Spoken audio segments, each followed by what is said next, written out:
Welcome to the College of Hospitality, Retail, and Sport Management. We're the fourth largest college on this campus. This event today is embedded in this exploration of this Ecotourism Institute. So I'll quickly pivot to introductions. A man who probably does not need any introductions. Dr. Tom Mullikin will be our first speaker. I think you guys know Tom by many, many titles: environmental attorney, chair of the South Carolina Floodwater Commission. He's also a professor here, professor of practice. Our second speaker will be Dr. Susan Johnson, Director of Health Promotion at MUSC. He's also Professor of Graduate Studies in the College of Health Professions. So please welcome our first speaker, Dr. Mullikin. I'll promise you that no matter what else you do this week, even this month, maybe this year, nothing will be more important than what we're talking about today. Not because I'm saying it, but because of where we are in time and what's going on around us. Tourism is the number one economic sector in South Carolina. Now, you talk to the forestry people and they may want to split it up a little bit different, but at $29 billion it matters. And globally we're about $6 trillion for tourism. In South Carolina and around the world, what we're seeing is that tourism is also the fastest growing ecotourism. So why is that? Why is ecotourism the fastest growing area within tourism, and what are people coming for? They're coming because they are looking outside. If you happen to be from Texas and you're dealing with what's going on there with the flooding, if today you live along the coast in South Carolina and you're driving through the waters that increase every year, you want to know what's going on. And now we're no longer modeling, we're measuring. In 1980, when I started working on these issues for my gracious benefactor, is what he called himself, Fritz Hollings, we were in laboratories. We were modeling. We weren't measuring. We were trying to hypothesize what was going on. Senator Hollings created NOAA and was very instrumental in looking at a number of issues. And today, what's going on is right in front of us, and it matters. Last year, it's changing our economy. It's impacting our health care. This past year, we had the first case of malaria from a mosquito in the United States, not from somebody bringing it here. So we're seeing airborne pathogens. We all kind of live through that. We're seeing where ecology crosses path with epidemiology. And thanks, Mark, for what you and MUSC and Susan and others, Dr. Friedrichsen, what we're doing here, because healthcare now is a part of the environmental conversation. And so why is ecotourism so important? Because here we are training the next ambassadors to teach people about what they're seeing. It's not enough just to take people out and point out a flora and fauna, but what can we do today to make a difference? So we're halfway down SC7 that we'll talk about a little bit. We'll traverse now about 350 miles. We've already zip-lined. It was a little cold for me. I didn't get in the Chattooga. I zip-lined over it. We're going to kayak the Edisto River, the longest black river. We're building reefs off the coast. And we're doing things now in South Carolina that have positioned South Carolina as a global leader. We're doing that with everybody having an oar in the water. We had a dinner 2 weeks ago, and the former administrator for NASA came down. He said, "Tom, I'm here only because I wanted to ask you in person, how are y'all doing this in South Carolina?"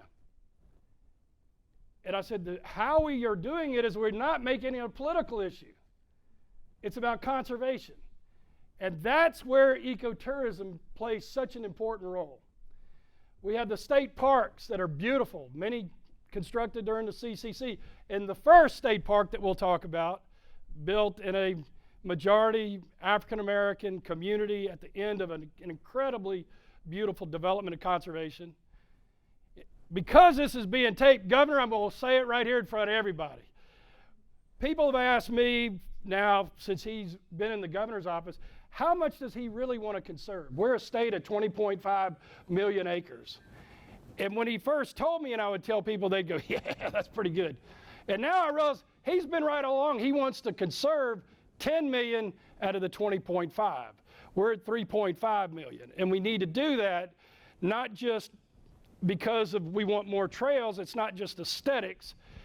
It's about the economy, and it's about epidemiology. It's about healthcare. So what I'm going to do is just run through some slides quickly.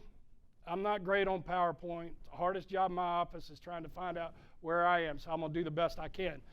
But the fundamentals of what I'm talking about is ecotourism has 3 pillars.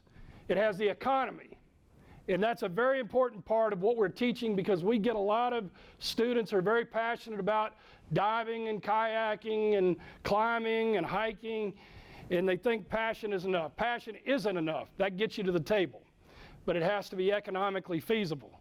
So we're going to talk about the economy briefly. We're going to talk about ecology because people need to know what's going on. There was a piece in the Washington Post this weekend, and if you don't take notes on anything, listen to what I'm going to tell you right now. That from Texas to North Carolina, sea level had risen in the last 10 years 6 inches. 6 inches. So your homework is to go to the NOAA interactive site on sea level rise and look at what 1 foot increase in sea level does to the state of South Carolina. Because you're talking about almost I-95. But fact check me on that. And why is sea level rise so important? Because, well, for one reason, 40% of the world's population lives within 60 miles of the coast. And that number is really a pretty good rough estimation here. So what are we doing about it in South Carolina to make a difference around? That's a question for Ben Duncan and his team. But for my humble opinion, we're doing the things that the Lord established for us. We're rebuilding a reef along our coast.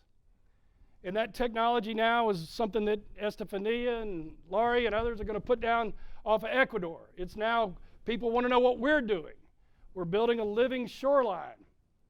3 Earth Days ago, as part of this entire effort, we planted 3.4 million trees on one day. It was great to get people out there, and it's great to plant the trees, but we were planting seeds of knowledge, because that one tree, when it grows to maturity, sinks about 11,000 gallons of water annually and sinks 1 metric ton of carbon over the life of the tree. So we're getting people out into the environment. And to me, that's the real value, ecology. The last is education. Every time we take people out, we're leaving them with 3 or 4 data points. We're not going to give them too much, Alex, right? We're going to give them just enough to feed them and incent them to want to know more. So those 3 pillars, and overlying all of this is ethics. Ethics of not doing too much. You don't tear up the factory that's making the widget, and we're not going to tear up the environment that we're taking people into. So every day along the trail, we pick up trash.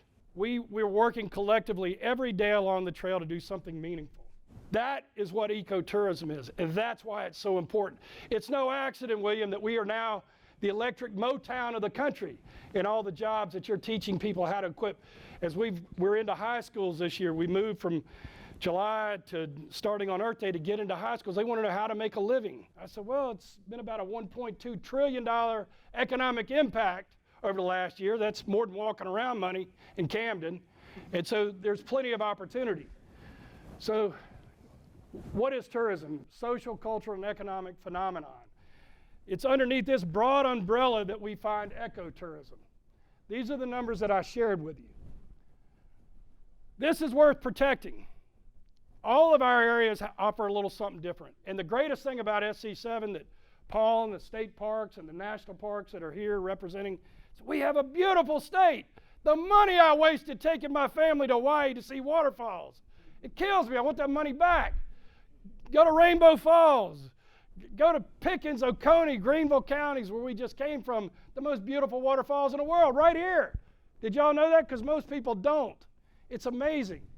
So we have something worth protecting here. And on that point, let me say that the public narrative is you have to choose between economic and environmental sustainability. That is a false narrative. How do I know? Because right here we're proving it. We have more on a percentage basis set aside than any other state in the country, and we have the fastest growing population and economy in the country. We are living proof that we can reduce our environmental footprint and increase our economic output right here. And a lot of that involves ecotourism. Biodiversity conservation, environmental protection, poverty alleviation. If you don't believe that ecotourism can make a difference in poverty elimination, Paul, schedule that tour with them for the Black River, because we're building an economy in some of the poorest areas of this state around ecotourism. And it's amazing how they've come to the table with this. It protects and conserves natural resources. Here in South Carolina, Virginia Ann said I was going to talk too long, and she's always right. We're dealing with a macro-atmospheric issue of climate that we don't have a lot of control over. Although we have the largest reduction of anthropogenic interference of any state in the country, largest greenhouse gas reduction. It still is not even a rounding error. But what we're doing here is we're addressing the micro manifestations, and we're doing that through conservation. The single best way to protect our state is not necessarily through man-made armoring, but rebuilding the natural resources that we have. This is what I talked about. These are the three pillars of ecotourism. And each of these is equally important. This is what we're teaching in this college. We are driving deep into each of these areas so that our graduates can play an important part in teaching people who are already passionate. They want to do something. They truthfully want to do something. And people ask me, how do you get folks to do that? Well, for me, the secret that wasn't mentioned is my Ph.D.'s in seminary. So I tell people the Lord does it. I just get them out there. He does the rest. But we've got to teach people about how they can make a difference. The 6 principles: minimizing negative impacts. You would be shocked, some of you, Esther wouldn't be, at what people do along the trails that they're enjoying. Like, we have social change. And what we found, the first cleanup we did with the governor, we were down in Marion. It was hot, it was in July, and there was a creek right beside a trailer park where those trailers were clearly on well water.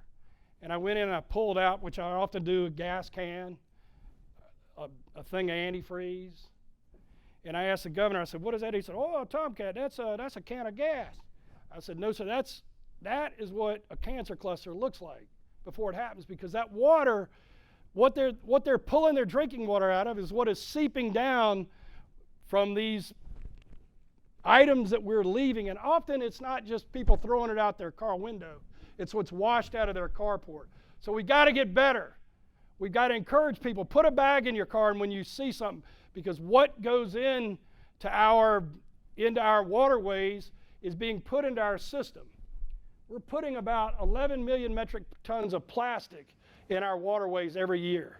And so what is that? That's a petroleum product. So when you get done doing that, just pull up next to the gas station, get that pump and drink a little bit. Because as we put this in our waterways, and now scientists are surmising that we all have about a credit card of plastic in our system. And so as we begin to understand what we're doing to nature, you begin to understand why cancer rates are increasing at the rate they are. We want long-term participation of local people in decision making. We don't want to be the ones saying, we're here from the government to solve your problems. We've invited people in. Many of you heard me say that my dad used to tell me that I have 2 ears and 1 mouth for a reason. After a while, I finally figured it out when I quit talking. And so we've got to bring them to the table, hear what they say. And it's amazing the good ideas that have come out of communities. Directing economic and other benefits. We want the local folks to participate. We've got the head of our Kershaw County Chamber here. At Kershaw County, when it was really at its height, we had 3 18-hole golf courses downtown. We had the head of our National Steeplechase Museum and the head of our Carolina Cup Racing Association. Equestrian was a big part. We need to get back to selling what we were given. We weren't given this. There are a lot of people, John Muir and other people much smarter than me. You can read their quotes where they say, we weren't given this as stewards, we were given it in trust. What we have is for our children and our grandchildren. And when you begin to look at what we have and change the optics, we're just holding it here for a very short period of time. The burden that creates to keep it something valuable, and that's what the governor talks about. Special opportunities for local people. We want to foster learning. This is Zaki Nyoma. His dad was the founding president of Namibia. Thank you, Dean, for sending me to Namibia recently, where we've done a series of programs on ecotourism. We want to, in this case, we were working with the Paraguayana tribe, the Bushmen, and we're now working on an important rhino conservation project, which will die in our lifetime. They're killing the rhinos, for anybody who might be interested in that. So if you're my age or even a little bit older, if we don't stop the poaching of the rhino horn, which isn't ivory, it's cuticle, you cut it off, it grows back. But one rhino horn is trading now at about $300,000 US, and it's created a real market. I also thank the Dean for sending me back down to Galapagos. For those of you who want to know why I like going down there, that's my classroom. So what is the Greek word gnosis of knowledge? It's being out there. It's one's own practical experience. There is no better way to learn about the environment than in the environment. We want to take people out into the environment and allow their passions to be unleashed. The three concurrent goals: biodiversity, poverty reduction. This year on SC7, we will have the 70th anniversary of Brown versus Board in Marion County, Somerton, where we will walk the 9 miles that the children had to walk because the county would not give them a school bus. And we'll be on Good Morning America and other media outlets, and we've been very involved with cultural tourism. Standing up, I don't know if there's anybody here from Audubon, but the Underground Railroad. We have places along South Carolina that just are begging to be uncovered to take people into, and Paul, I know you're very much a part of all of that, but we have so much in that. We're so rich in history and culture and ecology here, and the business viability. So the three interrelated benefits: environmental benefits, health benefits, economic benefits. This is what we're teaching our students about here. South Carolina 7, last year, and I won't spend a lot of time on this, we had 16.5 million people following us from coast to coast. And that's not my number. We hired an outside marketing firm to give us that number because we had so much embedded journalism with us.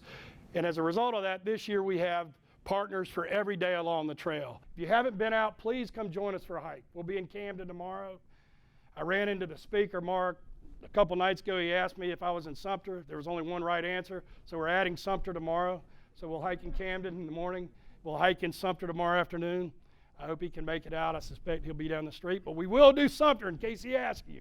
Some of the places, how did this arise? And I know I'm over time, so I'll begin making it brief. Thomas and I were on Everest in January, which I don't recommend.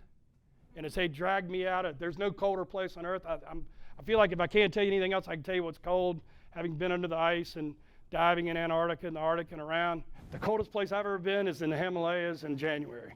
And I said, there's got to be a better way to do the 7 summits than this. This is awful. And so we came back, and it's bookended by 2 of the last great 50 places on earth, right here in South Carolina, the only place in the world, the Jocassee Gorge up in the mountains, and the Ace Basin. Both places our state and national parks and forests are very much involved in, but we wanted to tie in our battlefields. Why? Because most people who haven't read South Carolina history from South Carolinians don't know that more battles and skirmishes were fought in South Carolina during the Revolutionary War than the rest of the country combined.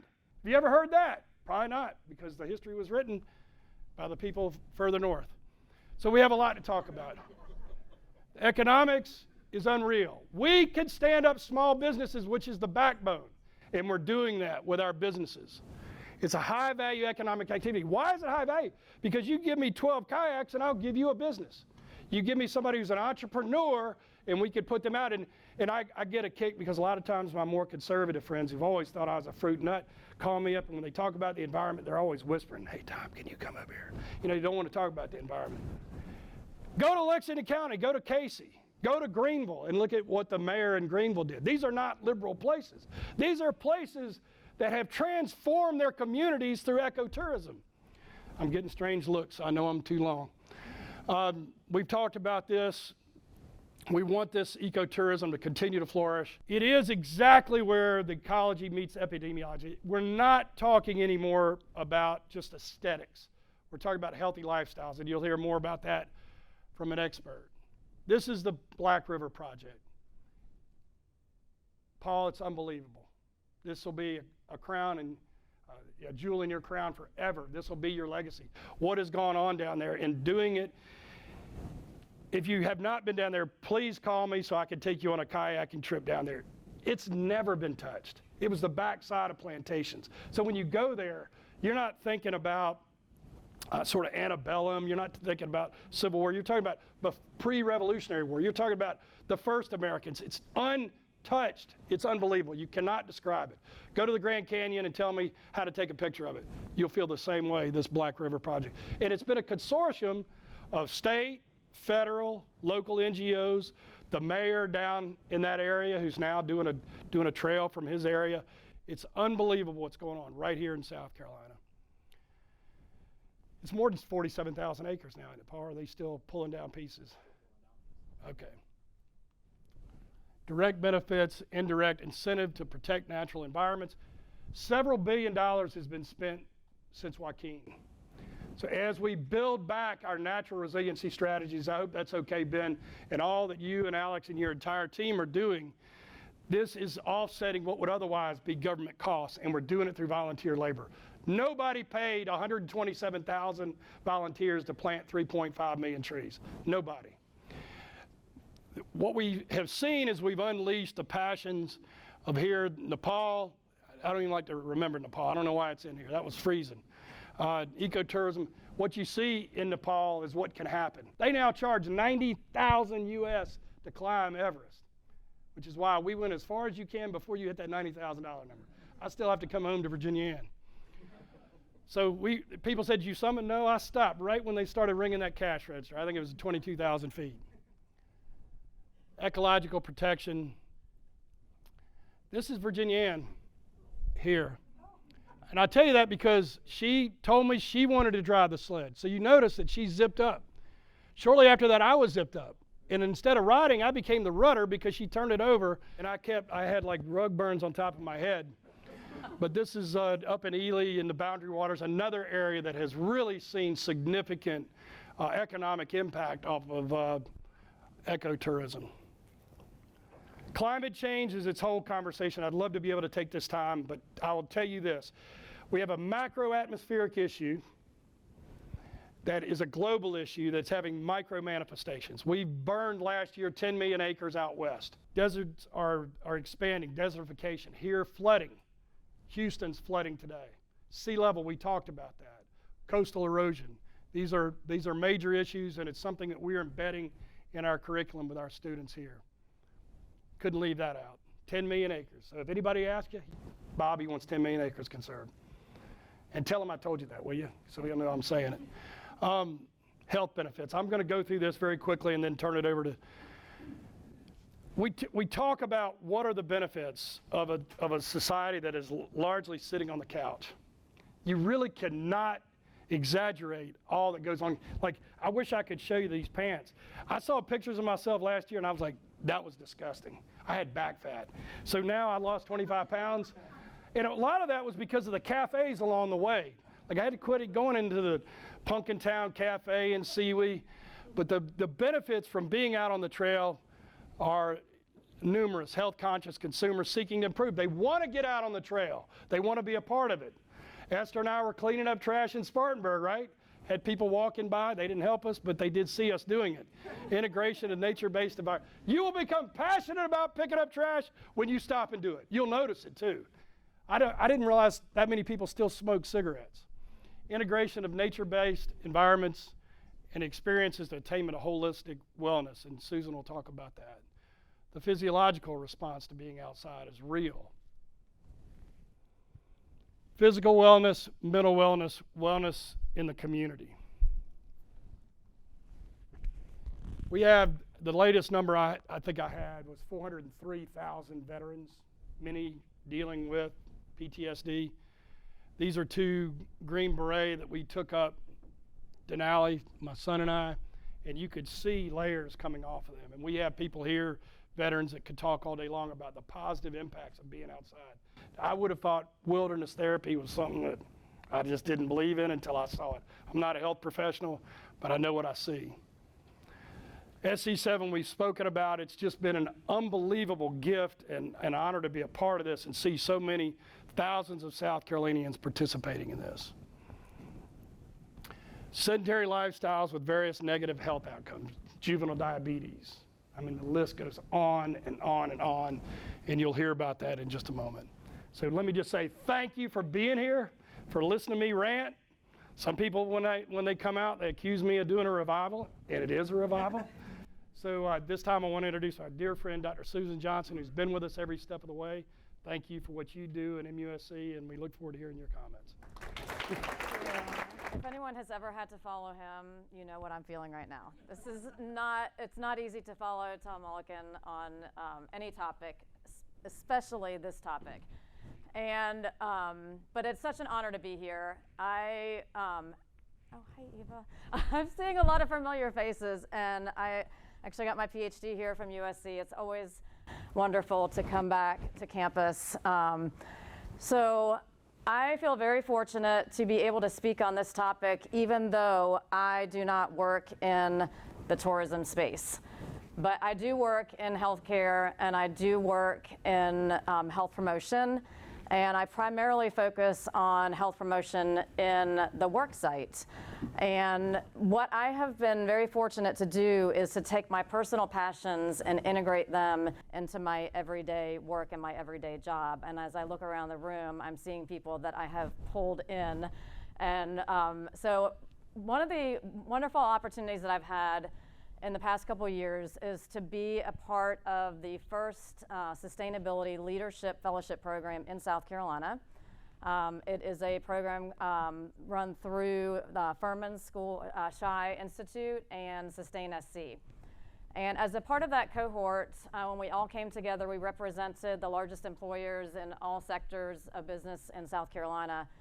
And one of the first conversations that we had was, how do we talk about sustainability and climate change without people turning it into something political? And we were reading Catherine Hayhoe's book, and one of the things that she talked about is how we need to find the thing that everyone has within them that they care about, that climate change is going to impact or is impacting.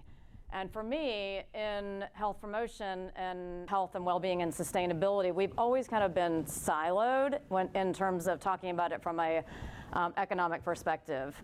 It has not really been a business imperative, I would say, until probably the last 10 years. And if anything positive came out of COVID, is that it really made people stop and think about what is important to me in terms of my quality of life, my health and well-being, and conserving these beautiful spaces that I want to be able to get out and enjoy.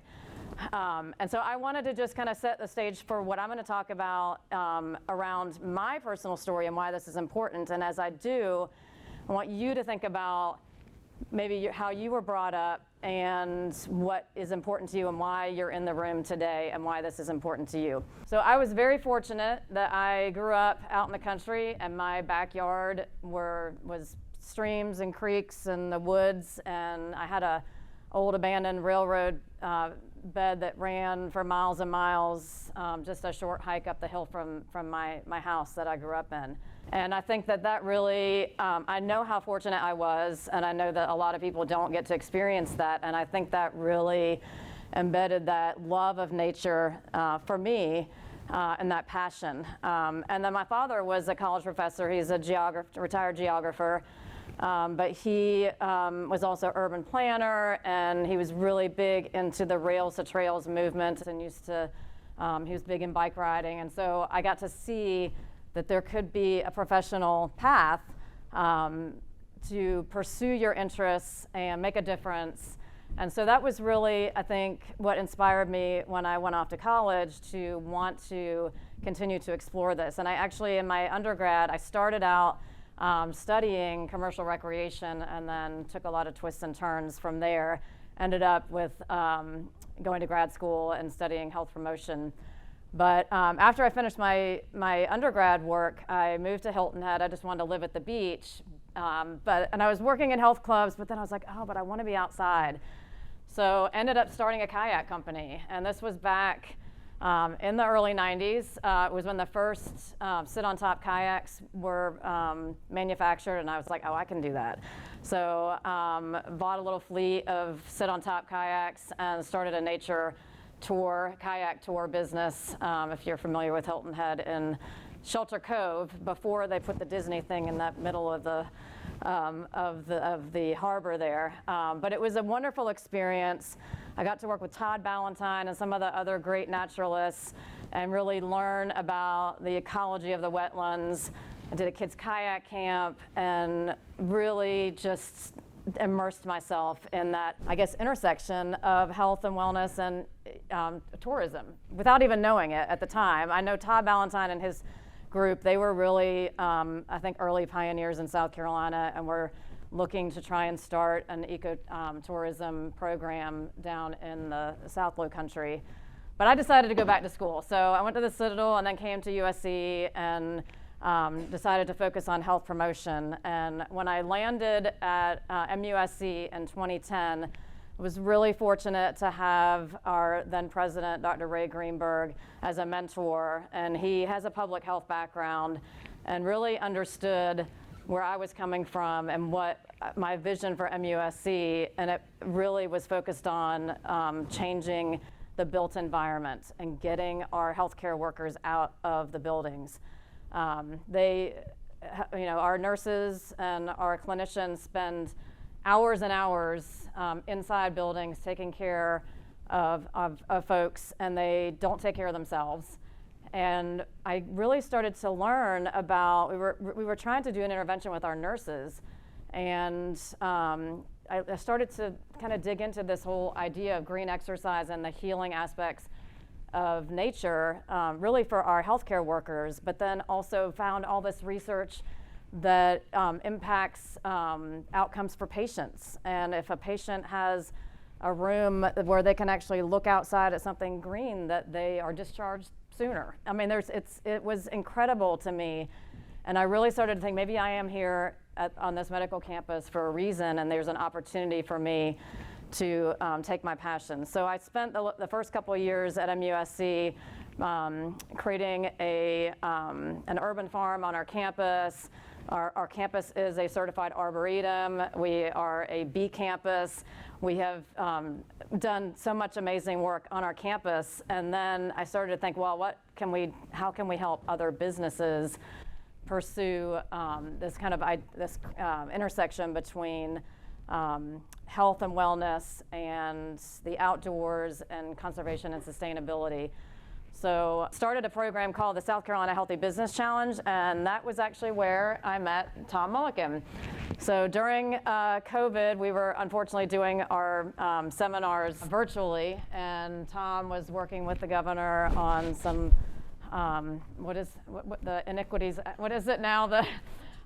The Conservation Act, and so he was gracious enough to come and do a presentation, and that was really when I learned about the SE7. And since then, I've had the opportunity to kind of take all these passions and take it on the road. And it's so amazing to me when I think about ecotourism and wellness tourism, which I think initially were, and probably in some cases, still siloed a bit, but they are coming together, and I think that we're all on the same path now. But the wellness industry, in particular wellness tourism, globally is around a $650 billion industry. And since COVID, it has been, once we were able to come back and start to travel, has increased significantly. And people are prioritizing travel differently than they did pre-COVID. And I think this is a wonderful opportunity for us, and it is an opportunity that we're taking advantage of in South Carolina through the SE7 and other initiatives that are happening at the school and across our great state to really emphasize that these industries are merging together and that there's a good reason for it. And so it really comes down to the health impacts and what people are looking for in and how they're spending their money. So people are spending their money, they are health conscious, and they also care about the health for themselves and the health of the planet. And so when they are making decisions about how they want to spend money, they want to have a different experience. They want to get away from the crowds. They want to be more intentional about how they're traveling and immersing themselves in the culture and the environment, and maybe even engaging in a way that leaves that place better than how they found it. And I think, again, that this is such a wonderful opportunity for us in South Carolina and what we're doing with the SE7. There are so many studies now. I would say 10 years ago, if I were having this talk, they were probably 100 peer-reviewed studies that were linking the health benefits of nature. But we are really seeing an immense interest in researching what these health benefits are and what happens when we get out in nature. So in general, I mean, this applies to ecotourism and wellness tourism. If you're getting out while you're traveling, you're going to experience these benefits. But this is just in general, when you're living your life, that there are tremendous benefits of being out in nature. But even though I would guess that most of us in this room would say that it is a priority for us to spend time in nature, that we probably also say that we don't do it as much as we would like to, and that we know that we should because of the way our modern lives are constructed that really has taken, really removed our connection to nature. And so we have to be intentional about trying to put it back in because of all of the health benefits. And if we don't, we are putting our health physically, mentally, and community at risk. There's an author, Richard Louv, who wrote a book that some of you may be familiar with, Last Child in the Woods, and he offered a term, nature deficit disorder. And that he really, I mean, based on research, outlined, his focus was primarily with children, but it also applies to adults, what the negative effects of not being outdoors. And the EPA estimates that the average person only spends about 7% of their time outdoors. And I'm sure that we hear that and we're like, oh no, I love the outdoors. I'm sure that I do better than that. But if you think about your normal day, we typically, we wake up inside and then we get in our car and we're in our car and then we drive to work and we try and find the closest parking spot to our office and then we go into our office and then we sit there all day, do the same thing back home, fix dinner, do homework, whatever. So we have like this much time left to actually get outdoors and be active, and then maybe on the weekends. So even for those of us who are extremely passionate about this and love it, it's hard for us as well. So I think any opportunities that we have to spread this message about the health benefits and why it is so important, it's an obligation, and it also will make us a better community. And so regardless of kind of the community that you work within, the population. So I feel like I work on a college campus. I have worked previously at other higher ed institutions. So I have a history of working with college students and trying to get them in the outdoors. And then on a healthcare campus, I'm really focused on our clinicians and our patients and our visitors and creating a healing environment. And then my work with the South Carolina Healthy Business Challenge and working with businesses across the state. And then through Tom and through Will Grimsley and some other great leaders in the state have been connected with helping specific populations like veterans and how healing it can be. So this idea of wilderness therapy, it probably started, quite frankly, with troubled adolescents. I think that was really the start of what happens when you can get someone who's struggling out in nature and immerse them in nature and then provide additional therapies and support for that healing. But this is another aspect, I think, that we have been trying to incorporate through the SE7 is to look at specific populations. So how do we address issues with school kids, getting out into the schools and having those conversations, working with our veterans groups, and I think that regardless of the population that you serve or that you work within, that everyone can benefit from this message. And I think the more that we can work together, the better we can be. So as I said, I was really fortunate to meet Tom, and MUSC, actually, I think we were the first presenting sponsor of the SE7 a couple years ago. And so I had the privilege of traveling across the state for the entire month of July as part of my work.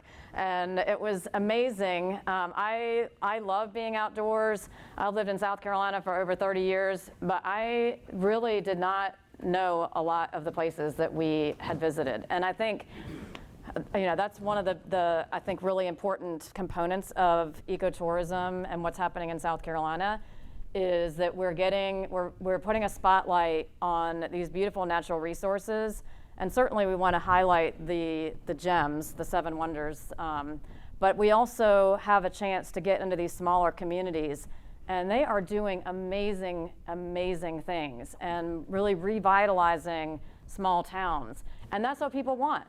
People want to get away from crowds, and they want to experience that, and I think that we are providing that opportunity.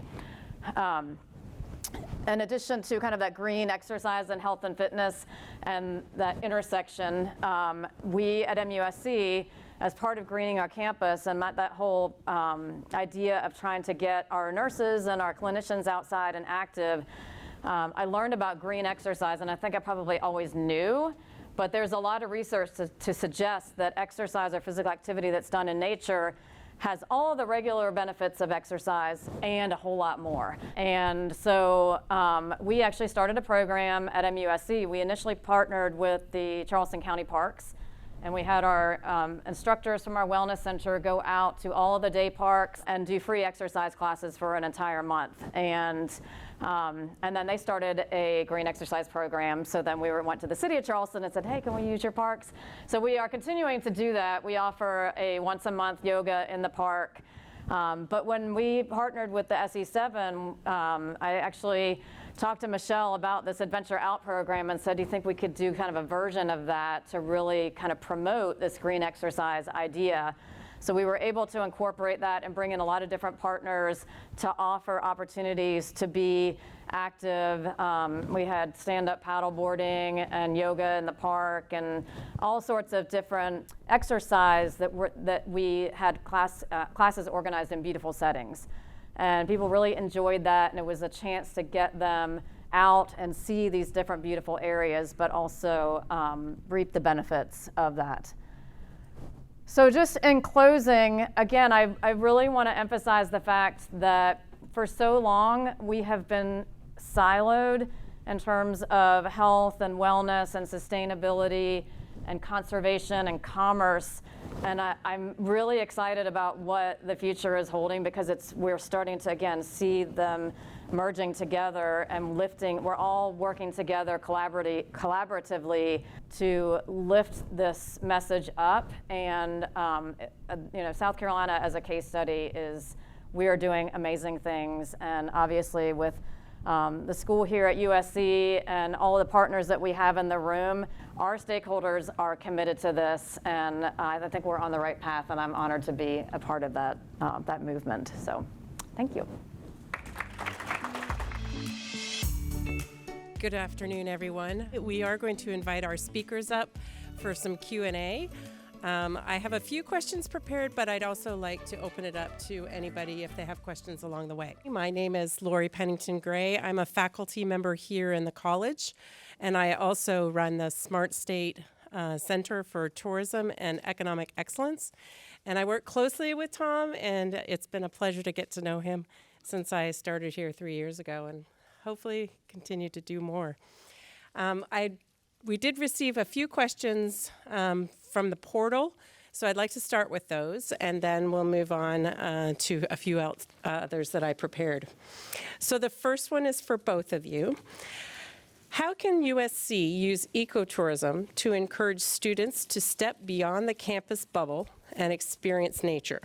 Do you have recommendations for accessing any public space via public transportation or other resources for students that don't have access? Well, I think we do have beautiful green spaces within the city limits and even trails along the river. So I would say that probably transportation should not be a barrier if they're on campus downtown. And I would want to promote those places that are within that radius. And even just a nice walk to the park is green exercise.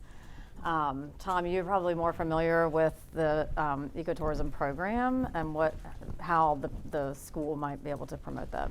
The Palmetto Trail runs right through Columbia, so it's an urban trail, and it'll take you to the Riverwalk, in Richland County and over across Casey, and which is really a tremendous example of what ecotourism can do.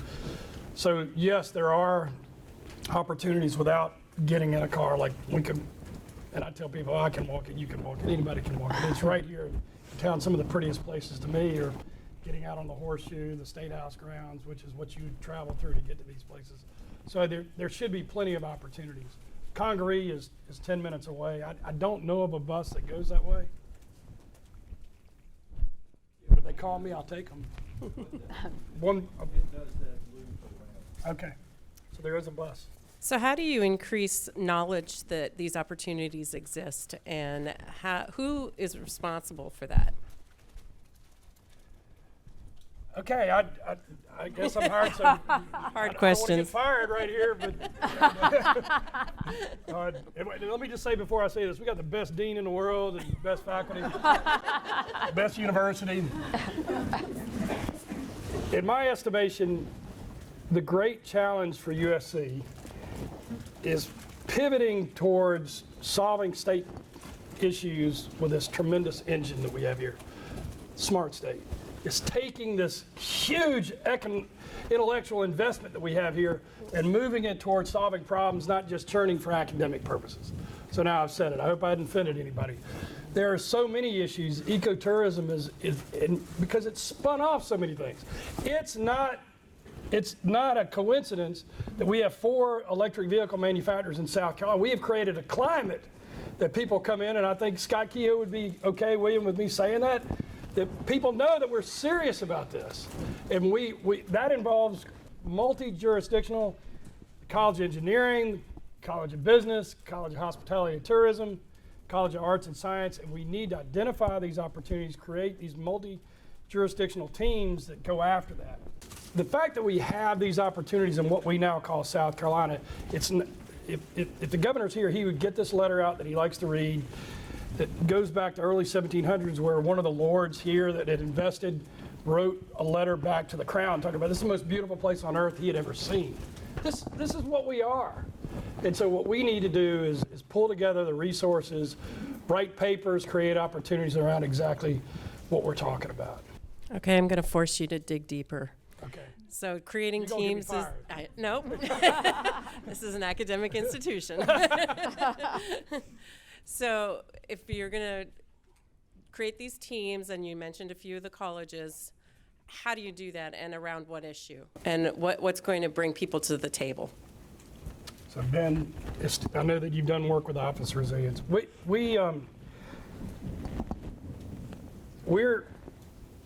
at an inflection point. Like for a lot of years, people debated whether the climate is changing. The climate's changed throughout all of time. The issue is to what degree have humans' actions amplified climate change. As I mentioned, that's a macro-atmospheric issue. We can talk about how do we reduce what scientists call our anthropogenic interference. We can be a part of that global conversation, and we are a model for that. But we have issues here that are going to transform our state. 6 inches in 10 years, 6 more inches, and we're looking at Charleston being completely underwater. So what are the issues? The issues are going to be those that are impacting families and businesses and our culture here. So the issues that I would see that we would need to address are, what can we do to retard coastal erosion? What can we do to build a living shoreline?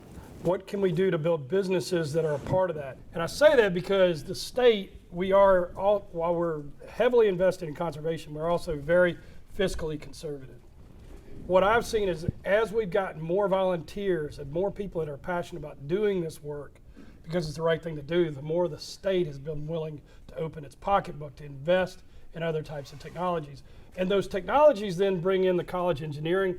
Travis Knight, he's the director of the nuclear program. We're going to see in our lifetime the expansion of small modular reactors. And it's because, I would love to say it's philanthropy, but there are a lot of pressures coming out of the Securities and Exchange Commission, brings in the College of Business, Law School, that energy intensive companies have to reduce their footprint. These are all related to the core issue we're talking about. So what would I say? I would say we start with the reefs, we go to living shoreline, then we go to the energy sector, and how do we deploy that in a way when we can take a small modular reactor of 150 megawatts and drop that into Allendale County, coupled with an energy intensive company, we transform that area because we're bringing jobs. All of those things are interrelated. They become a part of this web that foundationally is about the environment. It's about the environment.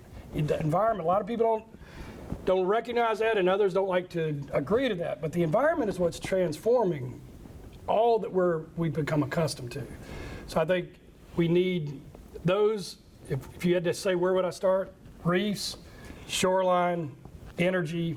We need an energy policy institute that answers questions. These are very difficult issues, and that's where I would start. Those things alone will continue to invite investment here.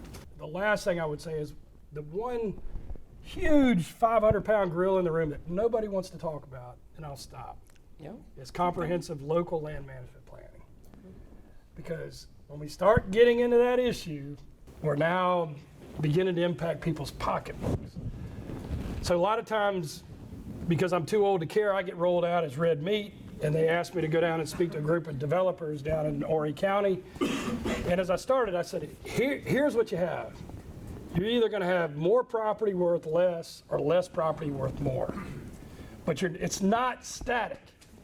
It's not static. And that's the one dynamic that's very different now than previously, is this issue will not be the same next year. We'll see another inch or so sea level rise. So comprehensive, we need our policymakers out of arts and science, the government, and we need them going into communities and helping them.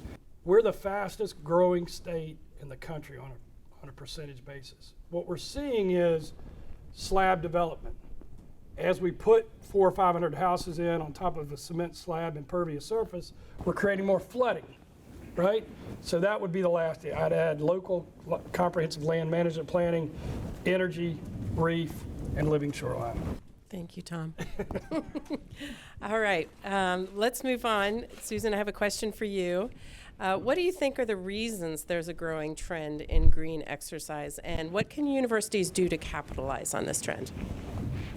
Well, I mentioned COVID in my talk, and I do think that we saw a huge shift in how people valued being outdoors, and specifically moving in the outdoors, because that was the only safe place to do it during that time. And I think also, as folks started to work from home, they had more time to maybe explore their environment. So I think, and then just in general, I think the younger generations are much more interested in kind of conservation and sustainability, and they care a lot about their environment and want to be engaged. So I think all of those things are leading to this interest, not only on green exercise, but ecotourism and kind of all the things that we've talked about today. So I think we want to kind of ride that wave and take advantage of it. And certainly on college campuses, again, our students are, they want to get involved, they want to be engaged, and I think that's a captive audience that we can really try and bring along and be the next leaders in this space. Have you had any experience at all, or conversations with other university campuses that have used this trend to capitalize? Yeah, there actually is a health promoting university network, and the concept around it is focused on healthy people, healthy planet, or One Health, which includes wildlife and biodiversity, and really looking at it through that lens and not just human health. And so I think that this network of universities that are using this charter are really prioritizing that, and more and more universities are bringing together their leaders in health promotion, student wellness, recreation, sustainability. And we were talking earlier about how in our fields, oftentimes you'll have all of these there's a lot of different names for you know, kind of specific interests, but they're all under the same umbrella. Exactly. And so I think more and more we're starting to see the institutions, you know, try and break down those silos and encourage, you know, the collaboration. And then the students are also extremely interested in that. And I think, you know, the multidisciplinary approach of trying to incorporate this, as Tom said, in all the different colleges, I think is another great way. Just finding that thing. So it'll look a little bit different in school of law versus, you know, human performance or business, but there is an aspect of what we're talking about that is of value to all professions. So I think it's really important, Bob, I know we talk a lot about workforce development, and just, you know, we need to all be having these conversations and finding that place where the values intersect and where we have a common mission. Great, thank you. I'm going to open it up to the audience. Is there anybody that has a question? You were the first one with your hand up, sir. There you go. So this is a fascinating conversation. Thanks for the invitation. Tom, 3 million to 10 million, that's a lot of land. Do we know what land we want to add to that number, and what's the mechanism for getting there? That's a great question, Bob. Thank you. Because I'll start off by saying I love it when I get calls and I'm often asked, what are they going to do? And my response is, who is they? We are they. What I can tell you is, with a fair amount of confidence, is the state government doesn't have the money to buy 7 million acres. The where is very much been laid out by DNR and the Conservation Bank. Fragile properties along waterways, mostly that are flooded, and that could serve as reservoirs for when flooding occurs. So I could get you a map and show you exactly where we'd like, but we have to get local government involved. We're tapping in under this governor with federal resources, Ben, his office, as fast as we can to get federal dollars into the state, which is something that we hadn't done previously. We've got to get, it will not happen unless we get county and city governments involved, setting aside, protecting, and they need to understand why it's valuable to them, because they're the ones providing water and sewer and other things. We haven't connected the dots. That's why we're having a session at this resiliency conference with local leaders, so that they understand there are mechanisms that can do it. The Conservation Bank is one way to do it. The NGOs, one way to do it. Others through philanthropy. Most of what we got with the Jocassee Gorge was a gift from Duke Energy, and they've given a tremendous amount of property across the state. So it's a collaboration, and it has to be a very calculated conversation. The state has continued to invest heavily in conservation. Every year more money goes to the Conservation Bank, goes to Ben and his office have been very involved. We won't get to 10 million. This is my opinion. I don't think others would disagree. We won't be able to do it all through government resources. We got to be smarter about it. But it'd be very easy for counties and cities to participate, because they already have. Greenville, for example, is a shining example of how conservation works. And Greenville has been listed as having the cleanest drinking water in the country twice in the last 4 years, because what's coming to them through natural cleansing is coming through watersheds that have been protected.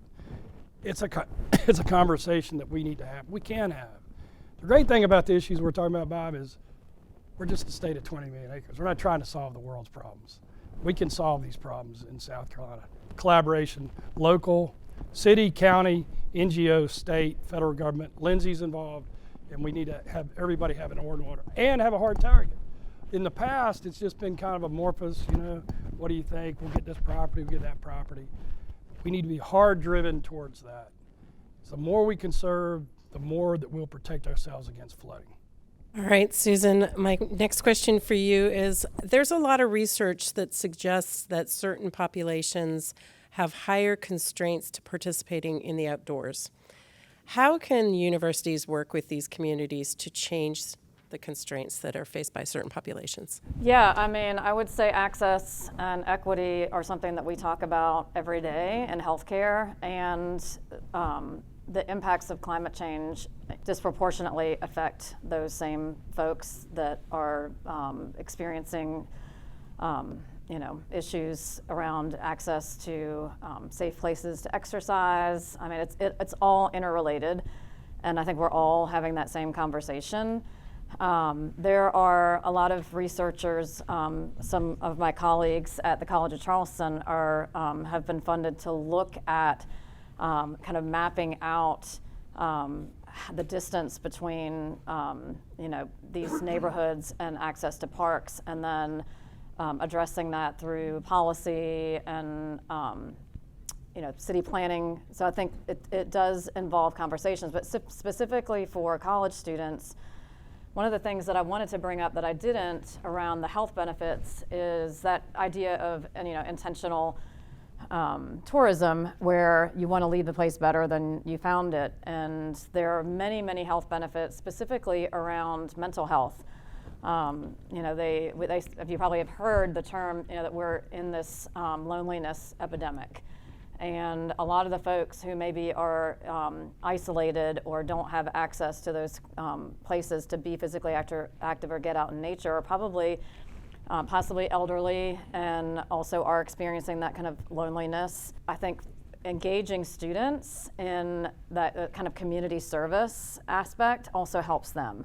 So finding ways to maybe through student clubs, connecting that way, I think is a win-win, because it will address that social need, and the students who are helping, they get as much benefit as the folks who they're helping.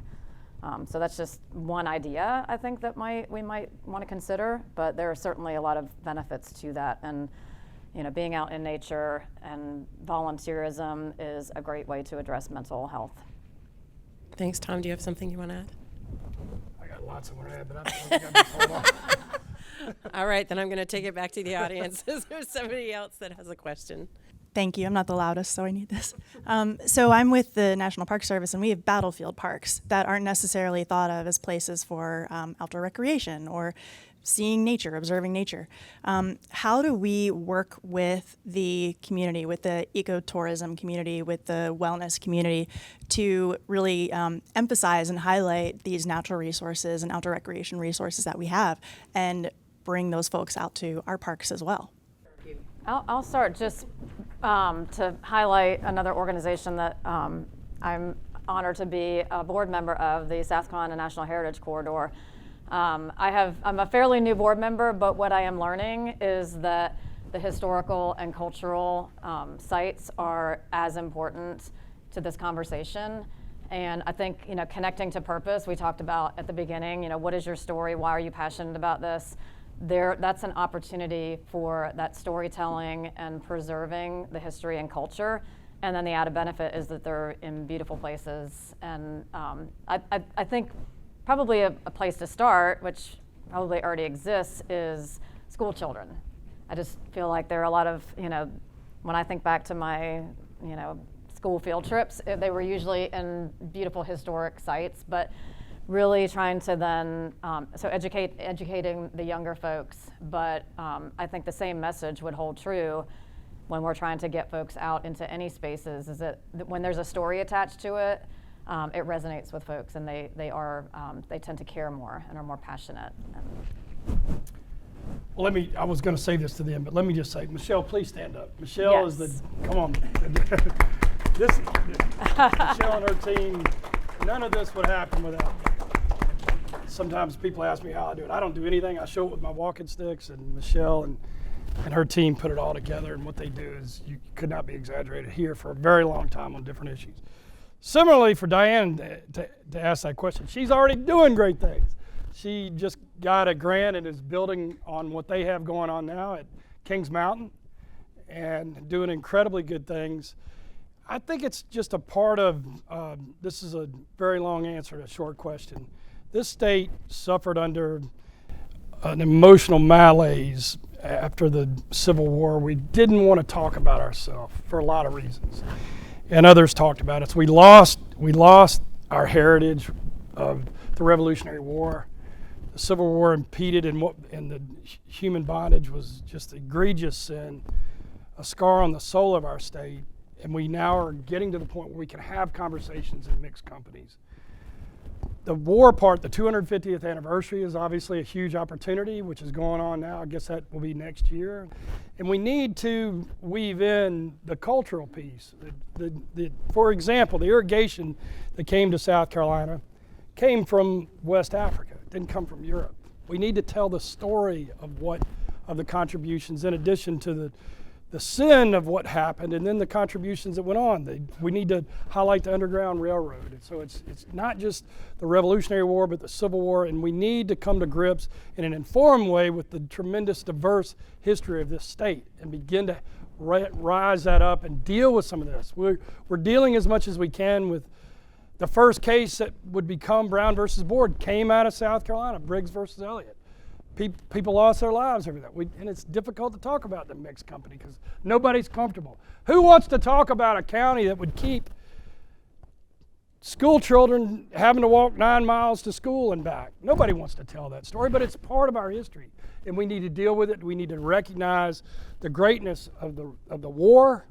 We need to recognize the heroic actions of others that helped us after the Civil War, and we need to recognize the tremendous economic renaissance that we're in right now, and all that needs to be a part of the story that's never been told about our state. And what I find is being on this trail now, having the honor of hiking, I guess, 300 miles each year, roughly, you talk to people who really are amazing. And we've got to get out on the trails. We have to weave in the military. It's a very important part. The Liberty Trail, right, which is tying this together. We do the Palmetto and the Liberty Trail. We have so much to talk about. We need to be bold enough to tell the truth, to bring everybody to the table. And when we do that, this is way beyond the question, we will never be great until we're good. And being good involves us telling the truth about ourselves. Because we do that, we will invite more people to the conversation. That's my short answer. Thanks, Tom. Okay, so this is for both of you. Can you provide examples of ecotourism destinations that have successfully balanced the interests of visitors, local communities, and the environment? Yeah, oh yeah, we got some outstanding examples. Paul, you probably have more than I do, but let me just start with anybody that drove through Travelers Rest 30 years ago, you're going to feel like you're in a time warp. Because Travelers Rest and what they've done around the state parks up there, it's just absolutely unbelievable. It is a tourist community now. Casey, West Columbia. I love what's going over there. Bruce and Jean Bruce are here from that area, and what's going on along the Riverwalk. What's going on down there around the development. We have not brought the academic strength around quantifying what it has, but I can take you to places from one end of the state to the other have really recognized the tremendous value of that 25% of $7 trillion, what we can do in this state. And Black River is a great example of what is developing, and there's a lot of good thoughts. I don't know how many collaboration meetings, Paul, y'all have had down there, but it's got to be 100 bringing people in. And again, Paul is the head of the state parks and what y'all have done. You barely recognize Walhalla in Oconee County, Travelers Rest in Greenville, Casey, West Columbia, where even on this side of the river now in Richland County, beginning to recognize Kershaw County with our equestrian, Aiken with equestrian, and we, as somebody who practiced corporate energy environmental, I'm not criticizing it. We don't have to have smokestacks to have an economy. We've got the very best thing that we have to sell was given to us. We just need to recognize that and bring people around that conversation. I remember, I saw Laurie. I remember before they had the bridge over there. What was the legislator's name? People used to laugh at him. Every year he'd come up there. The bridge is named for him. There's a legislator. It'll come to me about 3 o'clock in the morning. I'll call y'all. People used to laugh about a guy that wants to put a bridge over to this island. This was back in the 70s as a page. I mean, literally people used to laugh. Hilton Head's done okay. And it didn't do okay until they, right? I mean, Laurie, by the way, is a graduate, and she also is the head of sustainability for Marriott Vacation Club. Thank you for coming up from there. We've got countless examples. What we need to do is have a more informed path forward where when we talk about economic development, we're talking about these things as well, because there's tremendous economy behind that. Do you have any examples of research that's been conducted that has been helpful in sharing the message and converting people to more traveling behavior or spending behavior or? I know one guy who's doing it right now. Stand up, Alex. I want it. Stand up. Where are you from, Alex? I'm from Ghana. Ghana. And he's a Ph.D. student here, and that's exactly what he's doing his dissertation on, and doing a great job of how to message that. I also have a doctoral student down at, in a little bit different inflection down at Coastal, who's doing it in terms of getting people involved. It's also social science, even though it's out of the College of Science down there, on getting people involved in natural resiliency. So there's here and there, but not in the way that I think you're asking the question. We could do a lot more than that here. It sounds like there's an opportunity to put together a database with some numbers to help And I know who's good at that. use around the state to convince people to engage in environmental behaviors. Yes. Comment. So just to highlight the National Heritage Corridor again, they have been providing technical support to these communities to help them rebrand around their natural resources and help to get the word out. And then they have a new program that rolled out during the SC7 last year, Trail Towns, and designated Conway as the first trail town. So I think we're also, again, there are a lot of partners who are trying to help smaller communities and then elevate the natural beauty and the things that they have to offer. So I would I think we just need to get the word out about these resources and continue to collaborate. Last but not least, how can ecotourism benefit the local economy in terms of job creation and income generation? And how can the university help to facilitate that? Well, we talked about the pie a little bit a moment ago. The Palmetto Ecotourism Institute, really formalizing it and planting a flag on what greatness looks like. Greatness is not an accident, and if you're not bold enough to say you want to be great, you'll never get there. We need to plan it. We need to identify. We need to quantify it. We need to do the things that the legislators and the governor, lieutenant governor, decision makers, members of the cabinet are here, what they need to hear in terms of why this is going to make a difference in the investment, but having the research behind that to stand people up with research regarding comprehensive local land management planning, because that's a big part of conservation. The resources. Susan just told you that her career started with kayaks on Hilton Head. I'm going to use that. I mean, there you go. That's what ecotourism looks like. Me, my business started as a construction worker in Virginia and made me go to college. We need the Palmetto Ecotourism Institute working alongside the Energy Institute to help inform people to bring us there. Here's what I would tell you at this point in my life. Every problem, challenge that we've talked about today is solvable if we have an informed conversation. The problem is much of this gets hijacked by people that are viewing it through a political lens. We have to remain strong and firm to have something that's just talking about the environment, healthcare, and the economy, and driving these things towards a conclusion, successful conclusion, not just being a part of the noise. So often these things get broken down into sort of bumper sticker politics. What we're talking about quantifiably works, and we need the research and the resources to help local communities drive that. That's what I think. Susan, do you have anything to add? Just in thinking about how college students might engage, I think about social influencers and how people make decisions. It's oftentimes they're prompted by something that they see on Instagram or TikTok or whatever, and our younger folks, college students, are experts at that. That's how they communicate with each other, and that's how they make decisions, is what they see their friends doing. So I don't know if that could somehow be worked into a, I don't know, put it on your syllabus, Tom. Make your students go out and do a campaign, a TikTok campaign for some of these beautiful places. But I mean, I think a lot of it is just taking PR and marketing and digital marketing and social media and taking advantage of that they are already really good at, and incorporating that into their studies and giving them opportunities. Like Alex, who last year was on the trail with us and interviewing everyone that he could. I can't wait to see the results of that. But yeah, I think we have a great resource among our universities and the students, and there's great opportunity. Sounds great. All right, if there are no other questions, I want to thank our speakers very much. And I know that there's a great opportunity with pie.